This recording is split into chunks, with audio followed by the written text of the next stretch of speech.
자, 그러면은 우리 한국 침례교회가 현재 134년의 역사를 가지고 있는데 이제 보시면은 전반기는 한 60년 동안은요 말콤 페닉스 선교사님의 이제 선교식이라고 볼 수가 있고 1949년 해방 이후에는 미국 남침례가 처음 우리 한국 교회에 발을 내디뎠습니다. 한 40년 동안 쭉 우리 한국 침례교를 소생을 시켰어요.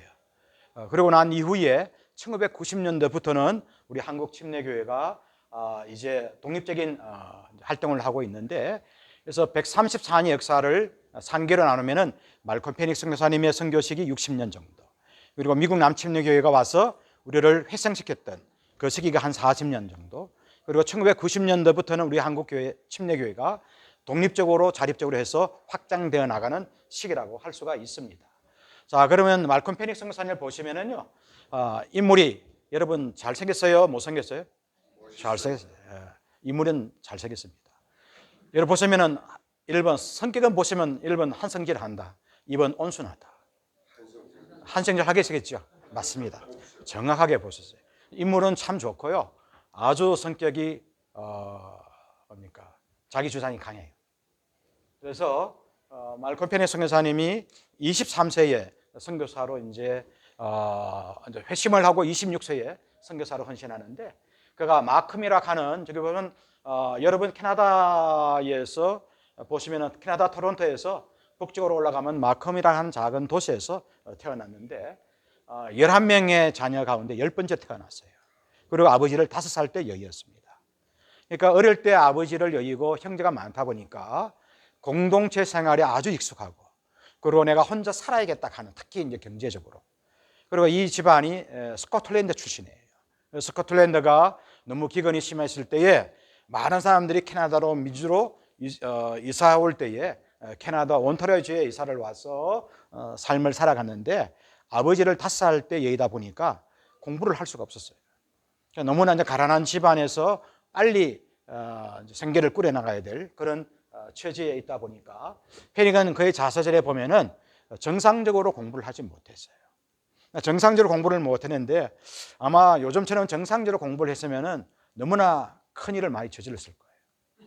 너무 머리가 샤프해요. 여러분께서 보시면은 나중에 5살 때 아버지를 여의고 난 이후에 그가 어릴 때부터 돈을 벌기 위해서 그 마컴이라는 작은 도시에서 토론토 시내, 저는 토론토를 가봤거든요. 토론토에 가서 이제 비즈니스를 하게 되는데 20대 초반이에요. 그때에 자기 수하에 40명, 몇 명이요? 40명의 직원을 거느리는데 보시면은 창고 관리인과 전체 철무업의 지점장이 돼요. 자기 수하에 40명을 거느릴 만큼 탁월한 리더십과 돈을 잘 벌어요. 그러니까 쉽게 말하면은 돈 버는 머니는 기가 차게 달아갑니다. 그리고 어릴 때부터 농사를 짓고 원예를 하고 나무를 재배하는 아주 탁월한 능력을 갖고 있어요. 저는 거기에 소질이 부족한데, 저희 아버님은 아마 여러분들 가운데 저희 아버님은 이렇게 나무를 재배하고 원예를 키우고 하는 것 너무너무 잘해요. 근데 저한테는 그런 DNA는 없어요. 근데 하여튼 말콤 페닉은 꽃을 재배하고 나무를 재배하고 과일을 심고 하는 것 탁월하게 잘하고, 그리고 금융, 회계 이런 거를 아주 잘하게 되는데 20대 중반에 이미 자기 밑에 40명의 직원을 거릅니다. 그래서 그가 정상적인 교육을 받지 못했지만 이게 중요한 것은요, 바로 이때에 하나님께서 말콤 페닉이 이제 선교사로 헌신하기 전에 항상 그의 어머니가 대도시에 있는 그의 아들에게 항상 그렇게 했죠. 부모님의 마음은 대도시에 있는 아들에게 항상 거룩한 안식일을 지켜라, 그리고 신앙생활을 잘 유지하기 위해서는 주일 성수를 잘하라고 그래요. 그래서 20대 초반 중반까지는 신앙생활을 아주 잘합니다. 잘 하게 되는데 그런 가운데 우리도 그런 게 있잖아요. 토론토 시내에서 쉽게 말하면 당시에 제일 잘 나가던 선교사가 누구냐면은 여러분 잘 아는 중국에서 유명한 중국의 선교사, 여러분 누군지 아세요? 예? 허더슨 테일러. 허더슨 테일러가 당시에 토론토에 온단다라고 하는 게 온 사방에 퍼진 거야. 허더슨 테일러 얼굴 보기 위해서 사람들이 모여들게 있는데 그 중에 한 명이 바로 말콤 페닉이었어요. 그런데 그는 가난한 집안에 아버지를 일찍 여의고 돈을 버는데 아주 그냥 거기에는 인생의 모든 것을 다 올인하게 됐는데 돈도 많이 벌었어요. 그리고 자기 밑에 40명의 직원을 거느릴 만큼 탁월한 사람이었는데, 바로 그 허더슨 테일러가 왔던 나이가라 사경에 나중에 이야기하는데 그 사경에서 코가 딱 깨요. 이게 바로 하나님의 섭리라 할 수 있겠죠. 그래서 그는 이게 참 중요한 것은요, 우리가 하나님 앞에 들을 때 그런 인생의 가장 절정기에 있을 때, 최고로 좋을 때에 가장 좋은 것을 하나님께 드렸어요. 우리가 참 중요한 것은 우리가 선교사를 헌신할 때요, 저는 저 선교사 훈련을 원장을 한 7년 하다 보니까 이것도 실패하고 저것도 실패하고 하다 안 되다 온 사람도 있어요. 제가 면접을 하면 한 30분 면접하잖아요. 그러니까 제가 별명이 산신령입니다. 다 얼굴을 보면 이 사람은 북방부, 남방부. 북방부에서 몽골을 가야 되는지 카자흐를 가야 되는지 우즈벡을, 그냥 얼굴을 보면서 대화하면 30분이 그게 착착착착착 다 정리가 돼요. 당신은 몽골로 가라.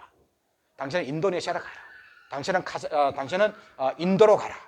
이게 뭐 선교사 훈련을 7년 하다 보면은 그게 다 눈에 들어오는데 간혹 가다가 내가 선교사를 헌신할 때에 이것저것 실패해서 그냥 찌끄레기 인생을 하나님께 드리는 것은 주님 가장 반대하신다. 그래서 여러분 인생 가운데 저는 말콤 페닉을 보면은 46년간 보세요. 지금도 우리 IMB 선교사도 그렇고 우리 한국의 침례교 선교사도 그렇고 46년 자기가 살았던 본토보다 선교지가 더 길어요. 46년간 선교한 사람 거의 미션 임파서블입니다.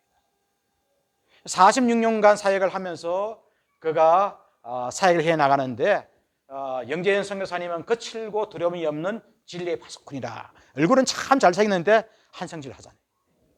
그래서 그는 어렵게 성장을 하다 보니까 이러한 가운데 하나님 앞에 한번 목적을 정하면요 절대 그걸 변경하지 않아요.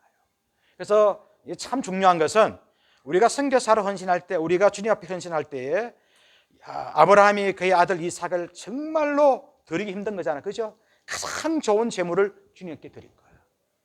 하나님은 우리에게 요구하시는 것 중에 하나가 가장 귀한 것을 드릴 때 주님은 역사하십니다. 믿으시면 아멘. 우리의 마음을 보시고 그 사렙다의 그 가부가 두 렙돈이 자기 인생의 전부잖아요. 그거를 다 바쳤을 때 하나님은 그것을 만배 천만배로 채워주시는 하나님의 능력이 있다는 거예요. 그래서 말콤 페닉은 한국에 와서 46년간 선교 사역을 감당해 나가는데 그는 23살에 회심을 하고 26세에 캐나다 토론토에 있는 나이가라 사경회에서 선교사로 헌신하게 되는데요. 그의 자서전에 보면은 나이가라 사경회에서 주님께서 나를 멀리 있는 이방인, 그게 바로 동토의 땅, 바로 우리 조선 땅이에요. 당시 우리 한국은요 전 세계 200개국 가운데 가장 가난한 나라예요. 1인당 GNP가요 여러분 알아 50달러도 안 되는 정말로 가난한, 지금으로 말하면은 저 소말리아 같은 나라. 여러분 소말리아 같은 나라 가라 하면 여러분 가겠어요? 당시에는 이미 당시 우리 대한민국은 선교사 비자로 들어올 수가 없고, 요즘 용어로 말하면은 그때 당시 우리 대한민국은 선교사 접근 제한 구역이에요. 함부로 선교사가 갈 수 없는, 언제 죽을지 모르는 그런 나라에 이 26세의 젊은 페닉 선교사가 들어왔어요. 여러분 보시면은 나이가라 사경에서 부산까지 도착하는데 제가 이제 그저께 한국에서 왔거든요. 13시간 비행기를 타고 인천에서 아틀란타 공항에 도착을 했어요. 그러니까 어제 그저께 이제 어제 정도 되니까 좀 시차가 조금 바뀌는 것 같아요. 그러니까 지금도 한국은 완전히 한밤중입니다. 근데 보세요. 당시에 선교사는 선교사를 하기 위해서 나이가라 토론토에서 밴쿠버까지 기차를 타고요, 밴쿠버에서 부산까지 올라오면은 거의 한 달 반에서 2달 걸려요. 얼마나 멀미가 심하겠어요. 당시의 교통편을 생각해 보면은 이루 말할 수 없는 열악한 환경 가운데 하나님께서 나를 멀리 이방인에게 복음을 전하기 위해서 나를 보냈는데, 그때는 이미 내가 토론토에서 잘 살아. 내 수하에 40명의 직원이 있어. 그런데도 불구하고 하나님께서 나를 선교사로 소명을 불러주실 때에 그 소명을 내가 잃지 않고 46년간 이 대한민국에서 내 육신의 장막이 무너지는 그 순간까지 하나님 앞에 헌신했어요. 그 한 사람의 미라를 통해서 우리 한국 침례교회가 현재 3,500개가 되는 놀라운 역사가, 하나님은 믿음 있는 사람 단 한 사람을 쓰십니다. 믿으시면 아멘. 믿음 있는 사람, 하나님 앞에 전 인생을 바치는 사람. 그래서 말콤 페닉은 이러한 이제 헌신을 통해서 한국에 오게 되는데, 그의 신학은 당시의 다른 선교사들과 봤을 때에 여러분 보시면 언더우드 선교사, 그리고 아펜젤러 선교사, 게일 선교사로 비교해 보면요, 참 부족함이 거지 없어요. 왜? 집안 환경이 넉넉하지 못했으니까. 그 가난한 집안에서 독학으로 그런 금융업을 배우고 제조업을 배우고 원예를 배우고 그리고 법학을 배우고 해서 모든 것을 혼자 다 독학을 했어요. 그래서 그의 신학 훈련은요, 그의 신학교는 따라합시다. 나이가라 사경에. 이거는 나이가라 사경에서는 나이야 가라 이런 것이 아니라 여러분 나이가라 폭포 가보신 분 있죠? 저는 가봤어요. 그 나이가라 사경에는 당대 최고의 사경이었는데요. 그때 참 하나님께서 그의 어머니로부터 너희가 신앙생활을 잘 유지하기 위해서는 주일 성수 잘하고 이런 사경이 있으면 가라 이거야. 갔는데 허드슨 테일러를 만난 거예요. 하나님의 섭리자였어요. 당대 최고의 명선교사예요. 자, 이 나이가라 사경에서 보시면은 지금은 뭐 휴양지로 많이 알려져 있는데 그가 23살에 회심을 하게 되었고 그의 이제 자서전에 보면요, 나이가라 호숫가에서 몇 년 동안 성경 공부에 몰두했다. 그게 3년이에요. 23세 회심을 해서 3년 동안 그가 돈 벌면서 항상 나이가라 사경에는 항상 여름에 열렸어요. 한 일주일에서 열흘 열렸는데 그때 가서 은혜를 받는 거야. 그래서 3년간 사경에서 훈련을 받다가 마지막 26세 때에 그가 소위 말하면 허드슨 테일러를 통해서, 허드슨 테일러가 선교사로 이제 콜링을 하잖아요. 그때 6명이 헌신해요. 1880 이 보면 9년 사경회 때에. 그때 여름이거든요. 한여름에 6명이 헌신하는데 그 중에 한 명이 말콤 페닉이었어요. 그리고 자기 수하에 40명의 직원이 있고 나이 많은 어머니가 계시는데, 요즘 말하면은 소말리아 같은 저 가난하고 언제 죽을지 모르는 그런 나라에 여러분 선교사를 헌신한다 해봤어요. 거의 불가능하지 않겠어요. 그는 이 사경을 통해서 멀리 있는 이방인들을 위해서 복음을 전하러 왔고요. 그래서 나이가라 그 사경의 지도자들 통해서 큰 은혜를 받는데, 이게 여러분들의 6명을 소개를 해드리겠습니다. 보시면은 선교에 있어서는 허드슨 테일러와 아더 피어슨. 여러분 아더 피어슨은 우리 한국에서 피어슨 신학교를 만들었고요. 지금은 평택대학교가 됐고, 이 아더 피어슨하고 여러분께서 보시면 5번째 아드람 고든이라고 고든 목사가 있는데, 페닉이 나중에 평신도로 왔다가 목사 안수를 받아요. 그런데 아더 피어슨은 장로교 목사예요. 장로교 목사가 침례교 목사 안수에 가서 목사 안수를 줬다가요, 장로교에서 쫓겨났어요. 그래서 한국에 들어와서 세웠던 학교가 바로 피어슨 신학교, 지금 이게 평택대학교가 되고요. 그리고 그의 종말론은 세대주의 종말론입니다. 세대주의 종말론이라는 것은 주님 오실 날이 멀지 않았기 때문에 하루라도 빨리 이방인에게 복음을 전해야 되는 사상이에요. 그게 세대주의 종말론. 그래서 지금 하나님의 나라보다는 다시 올 하나님의 나라에 더 많은 관심을 갖게 하는 것이 세대주의 종말론인데, 당시에 여러분 스코필드 주석이라는 주석집이 있어요. 그 주석집을 만들어낸 스코필드 박사와 교회라는 제임스 브룩스는요, 장로교 목사님인데 당시 나이가라 사경의 총재입니다. 이 총교를 통해서 교회론을 만들고, 그 다음에 고든 목사님은 당시에 우리 대한민국 같으면은 이동훈 목사님급이에요. 당시에 가장 잘 나가던 랭킹 1위 목사예요. 고든 목사님이 클라렌돈 침례교회 담임 목사를 하고 있었는데 그곳에서 선교사 훈련을 받고 목사 안수를 받아요. 그래서 고든 목사님을 통해서는 성서를 배우고요. 그의 모든 설교는 존 채퍼만이라는 사람이어서 설교를 이제 배우게 되는데, 바로 이 당시 때에 그의 가장 큰 영향을 끼친 사람은 오늘 여러분 강의에 그의 멘토는 따라합시다. 허드슨 테일러. 허드슨 테일러는 여러분 19세기 말, 19세기 중엽부터 말까지 중국이 이제 제1차, 제2차 여러분께서 보시면은 이제 아편 전쟁이 일어나서 완전히 그냥 청나라 말기에 나라의 국군이 소멸되고 있을 때에, 그때 심폐소생술로 그 청나라 말기에 하나님의 사랑을 심어준 사람이 바로 그 유명한 허드슨 테일러예요.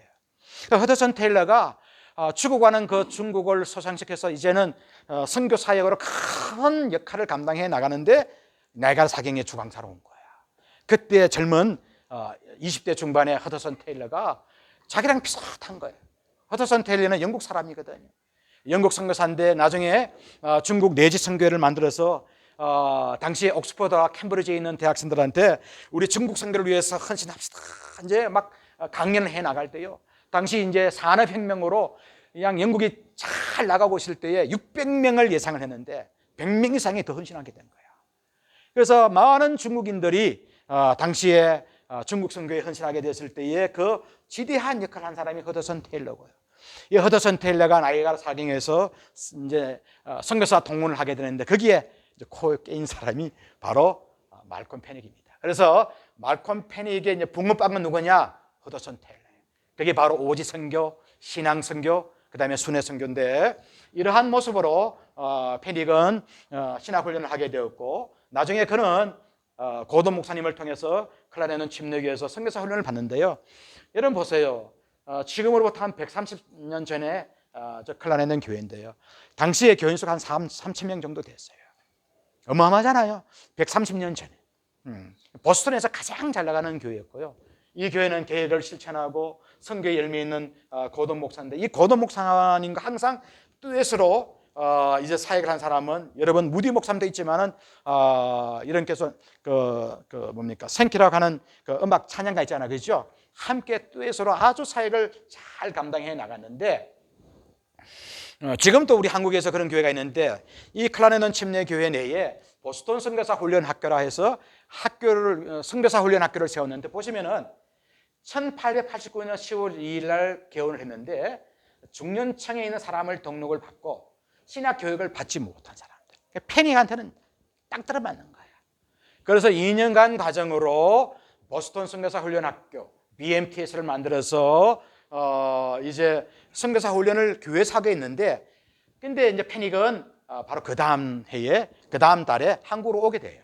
선교사 올 때는 훈련을 받지 못하게 되는데 2년 과정에 여러분께서 보시면은 실천신학, 그 다음에 성서 해석학, 성경 읽기, 크리스찬 사역, 선교 찬양 다양한 과정으로 훈련을 다 시킵니다. 그래서 이런 과정을 한다는 것을 알고 있었지만은 한국의 세대주의 종말론 영향을 받아서 먼저 와야 되기 때문에 훈련을 받지 못하고 왔어요. 훈련을 받지 못해서 한국에 오게 되는데 나중에 이 보스턴 선교사 훈련 학교는 나중에 고든 선교사 훈련 학교, 고든 대학, 고든 코넬 신학교로 바뀌게 돼요. 그래서 지금 고든 코넬 신학 학생도 있습니다. 그래서 보스턴 선교사 훈련 학교가 고든 코넬 신학교로 고든 대학으로 이제 바뀌게 되는데 이때의 패닉 선교사님은 이 클라레넌 침례교에서 선교사 훈련을 받게 될 때에 중요한 것은 그러면은 한국 선교랑 무슨 관련이 있는가? 이게 이제 중요한 거예요. 다 같이 한번 따라해 봅시다. 엘라틴 기념 선교회. 예, 엘라틴 기념 선교회를 우리 생각해 보는데 엘라틴 기념 선교회는요 고든 목사님이 이제 보스턴에 있는 그 교회를 경영해 나갈 때 7명의 안수 집사가 있었어요. 근데 보시면은 요 제일 오른쪽에 있는 이분이에요. 제일 오른쪽에 서 있는 저분이 싱 집사예요. 보스턴에서 이 구두 가게로 신발 가게로 돈을 많이 벌었어요. 제하업으로. 근데 자기 사랑하는 딸 엘라가 있었어요. 동료 엘라가 있었는데 엘라가 어린 나이에 하나님 품으로 가게 됐어요. 그래서 적은 나이에 그 엘라가 자기가 교회에 오면 항상 선교사님이 간증하고 선교 보고한 것이 그게 한국 선교 보고인 거야. 그래서 아빠한테 마지막 유언을 이야기합니다. 아빠, 내가 하나님이 곧 나를 부를 것 같은데 아빠 나에게 줄 유산 있지. 그 유산을 우리 한국 선교를 위해서 쓰면 좋겠다. 참 너무 예쁘지 않아요? 그래서 그러면은 아빠 나에게 줄 그 유산을 한국 선교를 위해서 쓰면 좋겠다는 그 엘라가 마지막 유언을 남기고 죽게 돼요. 그래서 싱 집사는 그게 너무 좋아서 그 이야기를 중간에 보면은 아주 잘생긴 이 사람이 고든 목사입니다. 이 사람이 이제 고든 목사인데 고든 목사한테 이야기를 해요. 여차 이런 이야기를 하니까 고든 목사님이 안수 집사를 소집을 해서 딸 엘라와 아버지 싱 집사를 이름을 붙여서 엘라틴 기념 선교를 만들어서 싱 집사가 후원하는 그 기부금을 가지고 한국 침례교 선교에 이제 쓰면 첫 그게 기금으로 사용이 돼요. 그래서 여기에 파송된 사람이 폴링 선교사. 이 폴링 선교사님은 한국에 와서 첫 번째 침례를 집례하게 되는데 지명식 집사라는 사람을 최초의 침례를 행하게 되고요. 그리고 그 아들 고든이 나중에 우리 한국에 보세요. 130년 전이면 얼마나 열악합니까? 많은 사람들은 풍토병으로 그 아들 고든이 죽게 되어서 여러분 나중에 서울에 가시면은 양화진묘에 AL 58번 가장 좋은 좌석에 그 고든 목사님의 묘지가 있어요. 묘지가 있게 되고 그 다음에 보시면은 두 번째로 스테드반 선교사님이 이제 또 엘라틴 기념 선교에서 파송을 받게 되고 그런데 이 폴링은 아들이 죽고 스테드반 선교사님이 한국에 왔다가 나중에 일본으로 다시 옮기게 돼서 이 페닉은 원래 따라합시다. 원산에서 사역을 하고 있던 차에 이미 강경과 공주와 칠산 지역, 충청도 지역에서 사역을 하고 있던 폴링과 스테드만이 이 선교지를 비게 되니까 같이 훈련을 받았던 클라렌던 침례교회에서 보스턴 선교사 훈련에서 훈련받았던 페닉을 보고 당신이 와서 선교를 해라 해서 남한 땅에 최초의 교회가 세워집니다. 그게 여러분 잘 아는 따라합시다. 강경, 그 다음에 꿈의 교회, 그 다음에 칠산교회. 그래서 우리 한국 침례교회가 남쪽 교회가 시작이 돼요. 자, 그래서 이런 엘라틴 기념 선교를 통해서 우리 한국 침례교회가 시작이 되는데 이게 중요한 것은 자, 여기 보시면은 그러면은 몇 년 전에 우리가 한국 침례교회 선교 130주년을 하게 되는데 아쉬운 것이 하나 있어요. 이 클라렌 침례교회가 당시에 보스턴 지역에서 동부 지역에서 가장 큰 교회가 됐는데 지금은 어떻게 되느냐? 교회가 보시면은 여러분 다세대 주택으로 바뀌었어요. 교회가 1번 사라졌다, 2번 유지된다. 사라졌다는 거예요. 제가 이제 선교사 훈련을 하면서 참 중요한 것은 그게 바로 신학이에요. 뭐냐면은 이 클라렌던 침례교회가 유지되지 못하고 사라진 이유 중에 하나는 신학적인 이유예요. 보스턴과 뉴욕과 필라델피아 지역은 이런 WCC 자유주의 신학이 왕성됨으로 말미암아 그 자유주의 신학이라는 것은 우리가 소위 말하는 교회 밖의 구원, 우리는 오로지 예수 그리스도를 통해서 구원을 받을 수 있는데 교회 밖의 구원을 추구해 나가는 당시 WCC 신학, 에큐메니칼 신학이 들어오면 말미암아서 보스턴에 있는 클라렌던 침례교회도 무너지게 되었어. 이 역사 깊은 교회가 역사의 한 페이지에서 사라지게 되는 거야. 참 이게 중요한 것은 바로 뭐냐? 파송교회라는 거예요. 그래서 여러분 파송교회는 우리가 선교사를 파송해 나갈 때 100년을 내다보고 우리의 신학은 성경 중심, 아멘? 예수 그리스도만이 우리의 유일한 구세주라는 것을 믿고 어떤 세상의 자유주의 신학이 우리가 침범하지 못하도록 하는 게 목회자 역할이에요. 이걸 우리가 꼭 여러분 깨달았으면 좋겠고요. 그 다음에는 페닉의 이제 잠깐 비즈니스 선교를 보시면은 페닉은 그가 독립으로 와서 비즈니스 선교를 하게 되는데 영어로는 비즈니스 에즈 미션이라고 그래요. 따라서 뱀. 앞에 있는 약자를 해서 BAM 해서 뱀이라고 불러요. 근데 비즈니스의 목적은 돈이죠. 그죠? 선교의 목적은 뭐예요? 하나님의 나라 확장하는 거예요. 저게 일치할 수가 없어요. 그렇죠? 그래서 여러분 마태복음 6장 24절에 보면은 하나님과 재물은 어떻게 겸하여 섬기지 못해요. 하나를 포기해야 돼요. 비즈니스 선교는 참 힘들어요. 근데 페닉은 한국에 와서 1891년에 원상 농장을 구입을 하는데 35년 동안 약 10만 평, 몇만 평이요? 여러분 10만 평을 당시에 땅을 소유하고 있으면 페닉 선교사는 1번 부자 선교사다, 2번 가난한 선교사다. 부자 선교사예요. 아까 제가 말씀한 페닉은요 돈을 버는데 기재예요. 특히 농장, 그 다음에 원예, 꽃, 과일 재배하는 탁월한 능력을 갖고 있어요. 자, 그러면 이런 비즈니스 선교를 하는데 그 중에 2,000평이 가수원이거든요. 요즘으로 평가하면요 아주 잘 나가는 선교사예요. 그가 성경책도 번역하고 복음 참여도 발행을 해 나가는데 그래서 원산 시작에서 유치원 다 같이 한번 읽어보실래요? 시작.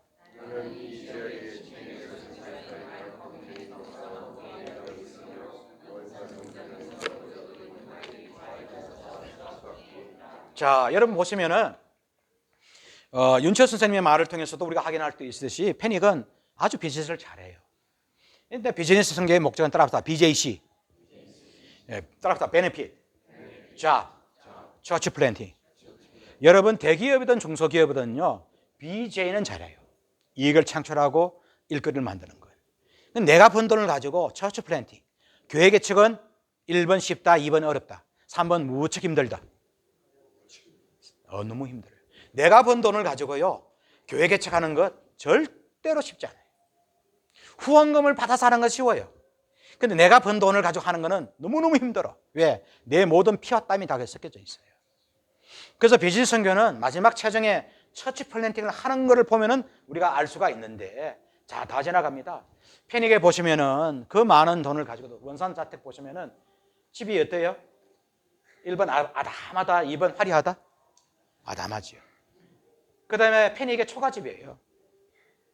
10만 평의 농장을 갖고 있는데도 보면은 참 검소하게 살아요. 그리고 참 중요한 것은요, 다 지나갑니다. 제가 다 지나가고요. 마지막 그가 가져온 유언장을 남기는데 자기의 모든 유언장을 다 총회에 환원합니다. 그리고 안대병 목사한테, 같은 안씨예요, 그거를 위임을 하게 되고요. 그리고 참 재밌는 것은 여러분, 선교사가 선교제에 가서 양자와 양녀로 삼는 거는 너무너무 힘들어요. 우리 선교사가 네팔에 가서, 인도에 가서 현지인을 양자 양녀로 삼는 거 1번 쉽다, 2번 어렵다, 3번 주님 오실 때까지 힘들다. 힘들어요. 근데 패닉은 양자와 양녀를 들어요. 그게 같은 안씨 집안이에요. 그게 안대벽, 그 다음에 이게 보시면 안대벽, 그 다음에 딸 안드가예요. 그리고 양자와 양녀를 드리고요, 유산을 나눠주고 안드가에는 이러이런 것을 주라 해서 남은 재산을 다 총회하는 애예요. 그만큼 패닉은 비즈니스 선교에 성공을 하게 되고요.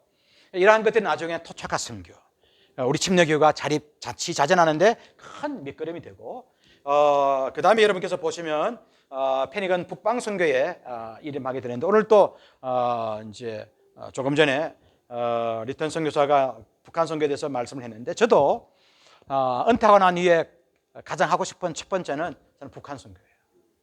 저도 북한을 2번 다녀왔거든요. 노무현 정부 때, 그 다음에 김대중 정부 때. 왜? 우리 침례교가 북한에서 먼저 시작을 했어요. 그래서 항상 저는 그런 북한하면 짠한 마음이 있어요. 그래서 이 북방선교 패닉은요, 전체 78%가 다 북방선교예요. 남한보다는 북한, 만주, 시베리아예요.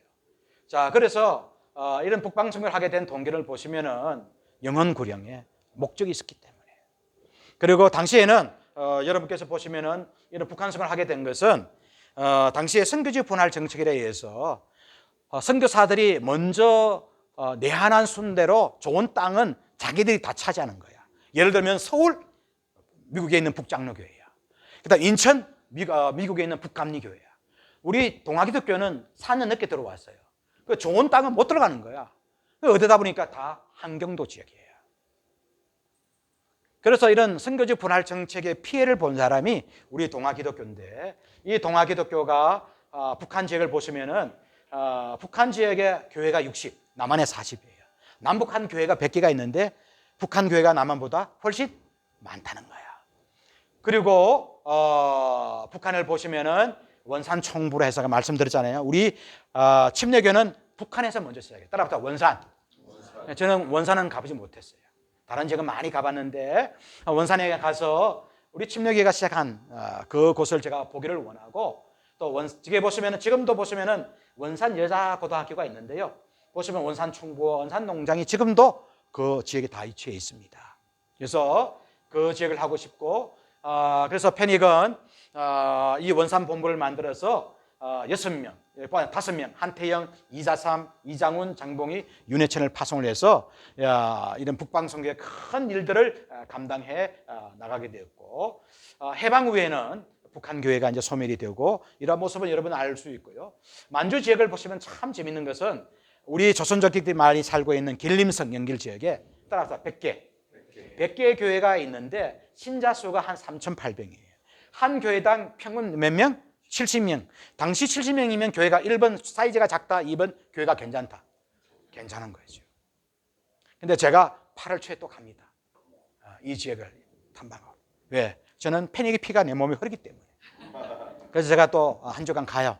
저 지역을 탐방하고 하기 위해서. 가는데 그래서 당시에는 이주민들이 참 많아서 이 만주 지역에 가서 복음을 전하는데, 참 재밌는 것은 그 100개 교회 가운데 한 90%는요 조선족 교회죠. 우리 한국이죠. 여러분 한국계 미군이잖아요. 그러니까 한국계 중국인 같은 조선족들과 그다음에 중국 현지인 교회가 한 10% 정도 되는 교회를 세우게 되는데, 참 재미있는 것은 현재 북한에 있는 또 만주에 있는 우리 동아기독교 뿌리 가운데 한 100, 그 가운데 한 교회가 살아남아 있어요. 따라합시다. 정성동 교회. 제가 이번에 이걸 보러 갑니다.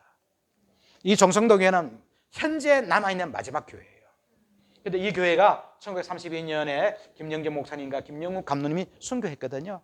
근데 이곳을 저는 순교 기념비를 좀 세워놓으면 좋겠어요. 그 다음에 더 나아가서 당시 1917년 정성동 교회 대하회 한번 보세요. 참 대단하잖아요. 저 만주 지역에 저런 총회가 열렸어요. 그 대하회가 지금 총회입니다. 그만큼 잘 나던 지역인데 지금은 다 공산화가 되고 한 교회가 남아 있고요. 그 다음에 여러분 이제 러시아에 시베리아 지역 아마 여러분 보시면은 포시에트라는 지역이 있는데 저기 한 50개 교회가 주변에 있는데요. 여기도 참 보시면은 당시에 크라스키노, 파르찬트스크, 블라디보스토크 이 지역의 교회 개척이 이루어져 있는데 이 지역에 보시면은 최성업, 최영성 감독님이 교회 개척을 가장 많이 했는데 시베리아 교회 개척 가운데 무려 48%를 했어요. 요 최성업 목사님 좌측에 있는 분이 여러분 대전에 있는 대형 침례교회를 개척하신 분이에요. 그래서 이런 분들의 역할이 참 크고요. 중요한 것은 아까 말씀드렸던 이제 그 지역 가운데 이렇게 보시면은 안 넘어가지. 아직 마칠 시간이.